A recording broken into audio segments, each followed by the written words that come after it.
de febrero y toca estudiar Mateo capítulo 4 y él comienza en el versículo 1. Luego el Espíritu llevó a Jesús al desierto para que el diablo lo sometiera a tentación. Ok, aquí hay varias cosas. Esto pasa inmediatamente después de su bautismo. Jesús es bautizado por Juan en el Jordán y viene la voz: este es mi Hijo amado, en quien tengo complacencia. A él oíd. Ahora, fíjense ustedes cómo comienza. Fue llevado al desierto para ser tentado por el diablo, para que el diablo lo sometiera a tentación. Sin embargo, sin embargo, si bien es cierto que el diablo lo tienta, pasan 40 días. En esos 40 días, aunque no está escrito, podemos entender que Jesús pasó todo ese tiempo hablando con el Padre. ¿Por qué? Porque su manera de ser era esa. Su manera de ser era estar con Él en un tiempo, en un lugar apartado, orando, hablando, comunicándose. Y es más o menos lo que Dios quería con el pueblo de Israel. Fíjense que al día 40, cuando tuvo hambre, cuando hay debilidad, es que aparece el diablo en escena. Y es normal, es normal, es normal porque Él no va a atacar cuando estamos más fuertes, Él no va a atacar cuando estamos más fervientes, Él va a atacar en alguna debilidad. Y como todos tenemos debilidades, en algún momento vamos a ser atacado. Ahora, fíjense, este capítulo se puede dividir en tres partes. Primero, la primera parte, la tentación de Jesús. La segunda, el principio de su ministerio en Galilea, y llama la atención que es en Galilea. Y el tercero es el llamado de los discípulos, el llamado de los primeros discípulos. ¿Ok? Y luego da un resumen. Y lo que el escritor quiere que entendamos, bueno, más los receptores originales que eran hebreos, que eran judíos, es mostrar que Jesús es el fin del antiguo pacto y el inicio del nuevo. Por eso es cuando él habla para que se cumpliera la escritura, y lo vamos a ver en un momento. Ahora, fíjense ustedes, Mateo usa una expresión donde dice que el Espíritu Santo lo lleva al desierto. El Espíritu le impulsa, dice en Marcos. Pero lo que sí podemos dar por sentado es que el Padre, en este caso Dios, necesitaba que esto pasara. Necesitaba que Jesús pasara por esto y al final vamos a ver por qué necesitaba eso. Era su momento de preparación antes de comenzar el ministerio. Y es lo que nosotros a veces necesitamos. No les estoy hablando de hacer un ayuno de 40 días, no les estoy hablando de ir al desierto. No, el Padre nos lleva al desierto. El Padre nos lleva por situaciones donde Él quiere que le escuchemos. A veces pasamos por situaciones bastante contrarias a lo que nos gustaría, pero el Padre lo que quiere es hablarte. Él lo que quiere es hacerte entender que Él es el que tiene el control. Ahora fíjense ustedes, no es para satisfacer una necesidad personal que Jesús es el Hijo de Dios. Él es el Hijo de Dios para hacernos entender a nosotros cuán gran amor tiene Dios, que es distinto, que es distinto. Dice que tuvo hambre y la primera frase que el diablo le dice: si eres hijo de Dios, la voz que dijo en el Jordán que eres hijo de Dios, entonces, si de verdad lo eres, él no está atacando el hambre, él no está atacando en sí la debilidad, él está atacando la identidad de Dios. Él está atacando lo que 40 días atrás fue dicho por una voz en el cielo. En nuestras dificultades, aunque parezcan que nos están atacando en las debilidades físicas, en realidad están atacando nuestra identidad como hijos de Dios. Y lo que más quiere Dios es que entendamos que no solo del pan vivimos, sino que vivimos más de lo que sale de su boca. Es el principio de la dependencia total de Dios. Más allá de nuestros recursos, más allá de nuestra inteligencia que es dada por Dios, más allá de todo esto, debemos depender de lo que hace Dios. Dice luego en el versículo 5 al 7, si de verdad lo puso sobre la parte más alta del templo, si eres hijo de Dios, échate abajo. Y citando al mismo, dice, porque a sus ángeles mandará para que no pase esto. Él mismo cita Salmo 91. Y sin embargo, bueno, Jesús le responde, mira, no tentarás al Señor tu Dios. Le vuelve a responder. Y luego le dice, mira, te voy a mostrar todo, aquí están los reinos, yo te lo voy a dar si tú me adoras. Si tú me adoras. Ahora, fíjense que es la tentación más descarada, porque es el Hijo de Dios, es el Creador, y le quiere dar algo que está en totalmente su poder. Y lo que podemos entender nosotros, y más adelante Jesús lo dice en una parte, no puedes servir a dos señores, a Dios es la riqueza, no puedes estar entre dos aguas, y es lo que Dios quiere. Al Señor tu Dios adorarás y solo a Él servirás. Nosotros, en nuestro peregrinar, porque recuerden que somos hijos, somos ciudadanos del reino de Dios que se acercó, que es lo que Él va, o que es como Él va a comenzar a predicar, nosotros vamos a pasar situaciones en las cuales vamos a ser tentados como Jesús. ¿Y cómo fue tentado Jesús? Bueno, él fue tentado, según 1 Juan 2:16, en los deseos de la carne, en los deseos de los ojos y en la vanagloria de la vida. Los deseos de las carnes incluyen pasiones desordenadas, avaricia, búsquedas de placeres y es con lo del hambre. Tuvo hambre y aunque ataca la identidad de Jesús, también ataca su debilidad corporal. Los deseos de la carne es eso, los deseos de los ojos, codicia insaciable, poseer más, el orgullo, cuando nos enfocamos solo en los bienes materiales, eso tiene que ver. Y en la vanagloria de la vida, nuestro orgullo personal, cuando nos vanagloriamos, nos actamos y decimos que somos más de lo que en realidad somos. Cuando queremos aparentar más de lo que Dios quiere para nosotros. Él lo que quiere es que seamos sus hijos y que actuemos como tales. Ahora, capítulo 4 versículo 12 al 17 dice que Jesús oye que Juan está preso y vuelve a Galilea. Dejando Nazaret, va a Capernaum. ¿Ok? Y para que se cumpliese lo dicho por el profeta Isaías de Nazaret, llamé a mi profeta, a mi enviado, a mi hijo. ¿Ok? Fíjense ustedes que es interesante cómo Dios actúa. ¿Por qué?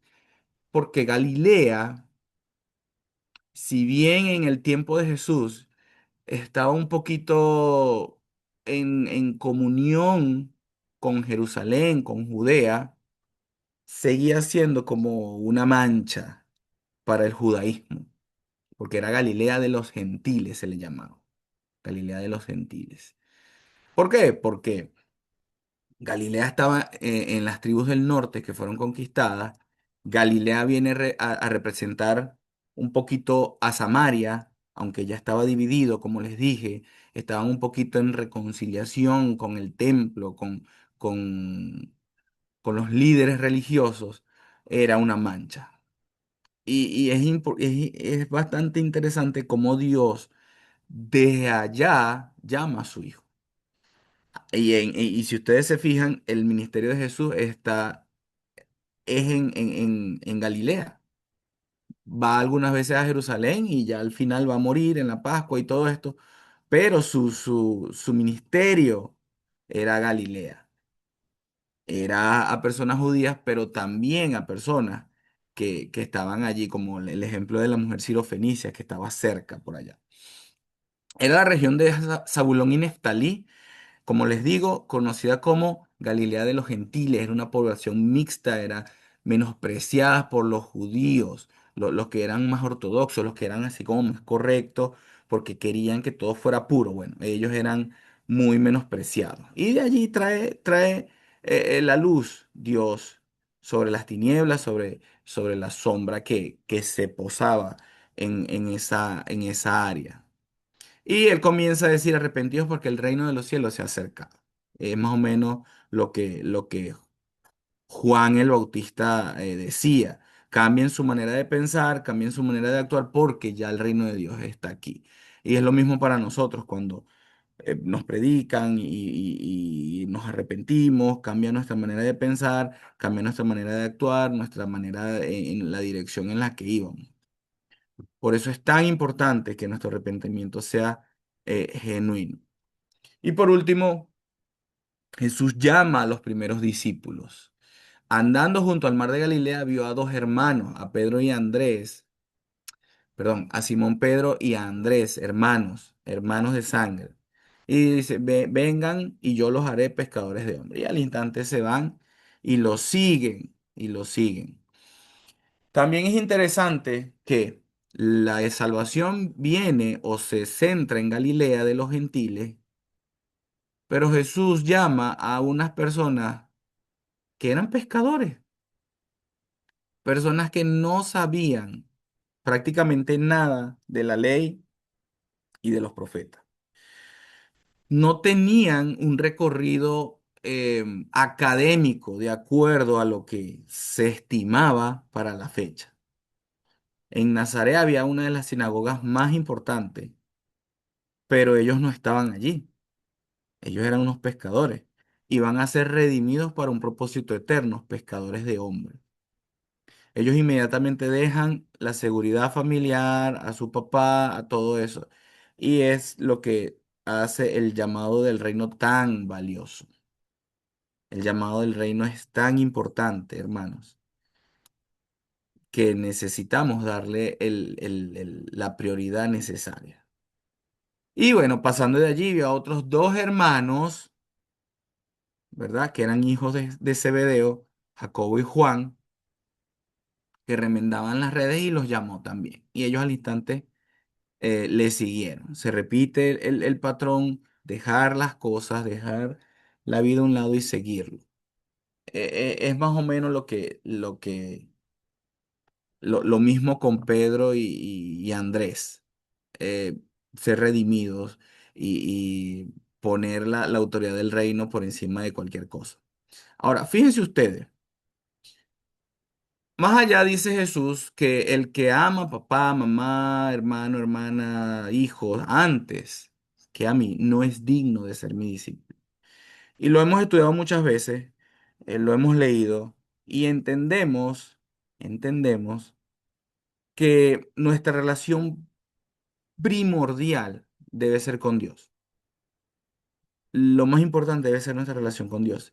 Y de allí, bueno, con nuestros esposos, con nuestros hijos y así sucesivamente, con nuestros hermanos de la iglesia. ¿Cómo amo yo a mi esposo, a mis hijos, a mis seres más allegados si no tengo una buena relación con Dios? ¿Cómo les voy a mostrar el amor de Dios si no me nutro de ellos, de Dios, para darle a los demás? Y es lo que radica en todo este dilema. ¿Quieres ser discípulo de Jesús? Sí, amén. Todos los queremos ser. Pues vas a ser tentado, te van a llevar al desierto, van a buscar herir tu identidad en momentos más vulnerables. Lo van a hacer, pero debemos salir victoriosos. No solo del pan vive el hombre, solo de Dios dependemos. Necesitamos entender que el reino de los cielos es importante. Es importante. Necesitamos entender que nuestra relación con Dios es lo más importante, nuestra relación con el Padre. Vamos a ser tentados en la debilidad de nuestros ojos, de nuestra carne y en la vanagloria de la vida. Vamos a ser tentados allí siempre. Pero ya Jesús pasó por eso. Jesús logró salir ileso de eso. Jesús logró comenzar su ministerio. Hermanos, antes de empezar cualquier cosa, es necesario ir. orar, buscar la dirección de Dios. Y Dios va a usar a las personas correctas, a las personas sabias para que nos aconsejen, para que nos orienten. Dios va a usar a nuestros cónyuges para ayudarnos a tomar las decisiones correctas. Como discípulos, vamos a tener circunstancias desfavorables, pero ahí es donde Dios nos va a hablar. Dios llevó al pueblo durante 40 años para quitar su idolatría, para quitar su manera de ver las cosas. Y el pueblo no se dejó. Si recuerdan, quienes entran a la tierra prometida es la segunda generación, no la generación que salió de Egipto, a excepción de Calé y de Josué. De ahí en adelante, la generación siguiente, o sea, los menores de 20 años que lograron salir de Egipto fueron los que entraron, porque ellos sí se dejaron moldear. Y por lo que pasó también allá con los espías. El punto de todo esto es que Dios quiere hablarte en medio del desierto, en medio de las dificultades, Él está allí. No solo del pan vive el hombre, sino de todo lo que sale de su boca. El reino de los cielos es importante, es importante. ¿Quieres ser discípulo? Vas a ser tentado. Lo que hace el capítulo 3 es enseñarnos cómo pasamos del bautismo, de la tentación, del llamamiento de los discípulos al ministerio que va a comenzar en el capítulo 5 y todo lo que viene.